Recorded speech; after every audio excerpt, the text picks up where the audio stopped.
Assalamu алейкум достор, биз Vipopka сайтынан көрүүчүлөрдүн жазуусу боюнча ушу Vipopkаны бир контролдоп, ушу Vipopkаны жоготсоңуздар деген комментариялар, сообщениялар көп түшкөндүн айынан ушу Vipopka сайтынан ушул кыздарга чыгып келген учурда тиешелүү органдарга чалганда 20 мүнөттүн ичинде келип калышты.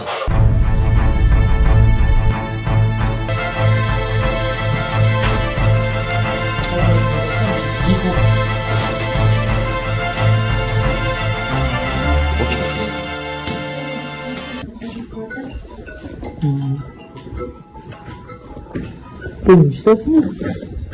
Да. Что с ним? Отлично. А это бешено, да? Да. Ночку опыться кому нет?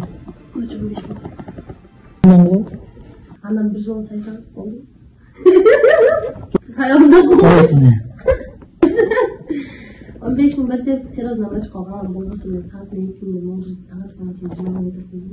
Тети кентеле бир от койгон бир контакка. Кайсы? Тети жерде отурган? Ооба. Мен келгенден бери экөөбүз 2-2ден эле клиентке кирдик окшойбуз.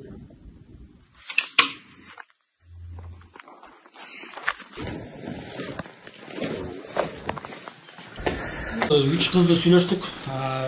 3 бала келет деп 45 миң сомго ночко сүйлөштүк.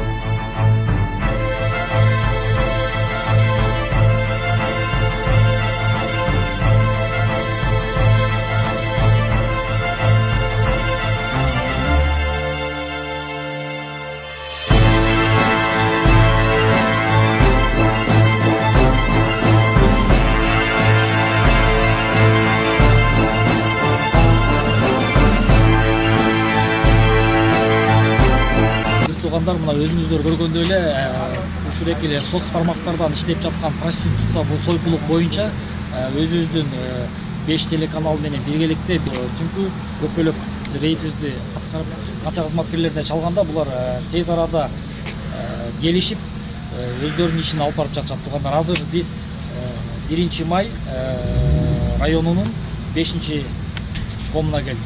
Аты жөнү аныкталмайынча жана ошондой үйдүн ээси ким экени аныкталып табылмайынча буларда тергөө жүрөт. Ошол бир туугандар, биздин жаш кыздарга кайрылып кете турчу нерсе, туугандар, бул жеңил акча эч качан жакшы жерге, адал жерге жумшалбайт. Акылыңыздар барда, акылыңыздар менен ойлонуп, туура иш кылыңыздар. Жеңил акчага кылбаңыздар. Биздин максат бул кыздарды камап жибериш эмес, биздин максат адал жашап, адал болочоктогу жашообузду куралык деген ошол туугандар.